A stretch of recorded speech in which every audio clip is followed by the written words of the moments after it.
अस्सलाम वालेकुम स्टूडेंट्स, आज के लेक्चर में एक और इम्पॉर्टेंट न्यूमेरिकल देखते हैं और वो भी डॉट प्रोडक्ट या स्केलर प्रोडक्ट से रिलेट करता है। तो न्यूमेरिकल स्टूडेंट्स मैंने बोर्ड पे लिखा है और ये आपकी बुक में पेज नंबर 52 पर क्वेश्चन नंबर 15 मौजूद है और इसमें एंगल फाइंड करने का पूछा गया है। क्या क्वेश्चन है? कहा जा रहा है find the angle between vectors a value दी and vector b. Question student क्या हो गया? खत्म हो गया। अगर हम डेटा बनाएं तो डेटा में रिक्वायर्ड जो है वो एंगल है बिटवीन वेक्टर्स एंड बी, और जो गिवन है वो वेक्टर ए की value 2i plus 2j and minus के और बी की value 6i minus 3j cap plus 2k cap. अगर इसका सोल्यूशन किया जाए तो कैसे करें स्टूडेंट? तो याद रखिएगा स्टूडेंट, हम मैक्सिमम टाइम जब एंगल मालूम करते हैं और इस फॉर्म में अगर आपके पास वेक्टर्स हों तो आप डॉट के फॉर्मूले से ही इसको फाइंड करेंगे। और अगर आप डॉट का फॉर्मूला देखें तो हमने पढ़ा था a dot b is equals to a b cos theta. लेकिन इशू ये स्टूडेंट कि अगर हमें एंगल फाइंड करना है तो एंगल को हटाकर बाकी रिमेनिंग वैल्यूज आपके पास होनी चाहिए। मतलब a डॉट बी का रिजल्ट होना चाहिए और क्या होना चाहिए? a magnitude and b magnitude. और ये तीनों ही चीजें हमारे पास मौजूद नहीं है। हमारे पास सेपरेटली वेक्टर्स तो मौजूद है, इनका डॉट नहीं है और ना ही इनका मैग्नीट्यूड है।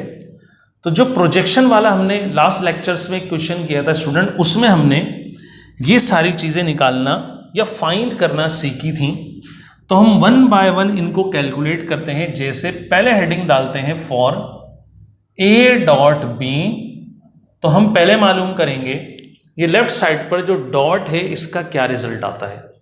तो स्टूडेंट्स पहले भी हमने इसको फाइंड करना सीखा था और ए डॉट बी आप ऐसे लिखिए, वेक्टर ए जो कि आपके पास मौजूद है 2i plus 2j cap and minus k cap dot.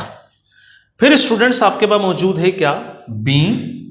तो b है 6i minus 3j cap plus 2k cap. अब स्टूडेंट्स इसको मल्टीप्लाई, इसका डॉट कैसे लिया जाता है तो वो मैंने बताया था कि आप i को तीनों से मल्टीप्लाई करें, j को भी तीनों से करें और k को भी तीनों से करें। लेकिन उसको मैंने शॉर्ट करके कर दिया था क्या? i को i से, j को j से, k को k से। क्यों? क्योंकि i का रिजल्ट i पर तो वैलिड होगा या वैल्यू देगा। i डॉट j करेंगे 0 होगा, i डॉट k करेंगे ये भी क्या होगा? 0 होगा।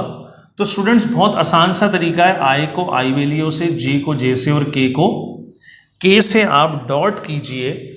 तो फिर मैं यहां आपको करके दिखाता हूं। ये रिजल्ट आपके पास कुछ बनेगा 2 6 12 i डॉट i कैप, फिर plus minus minus 2 3 6 j dot j cap, फिर माइनस प्लस माइनस यहां कुछ नहीं है तो 1 है स्टूडेंट, और 2 1 2 हो जाएगा। k डॉट के यही वैल्यू आनी होती हैं, तो हमने इन्हीं का डॉट परफॉर्म करके दिखाया। आगे बढ़ेंगे तो 12i डॉट i प्रॉपर्टी से हमें पता है डॉट प्रोडक्ट की 1 होता है, माइनस 6 स्टूडेंट्स ये भी 1 और ये वैल्यू भी 1 होगी।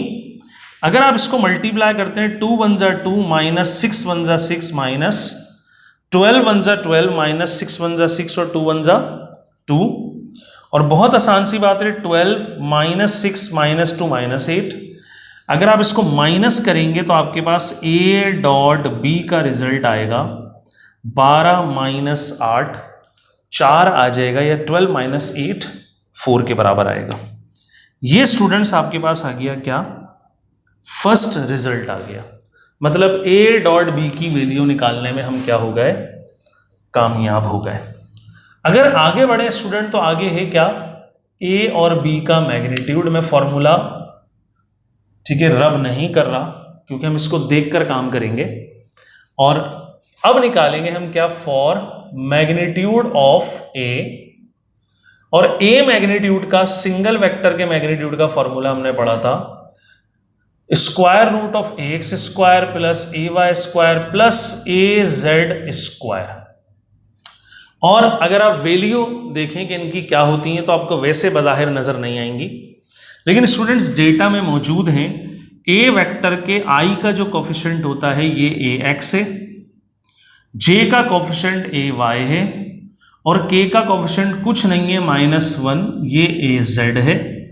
तो आप ये वैल्यू देखकर पुट कर सकते हैं 2 2 और -1, तो 2 स्क्वायर प्लस 2 स्क्वायर और प्लस ये हो जाएगा स्टूडेंट्स -1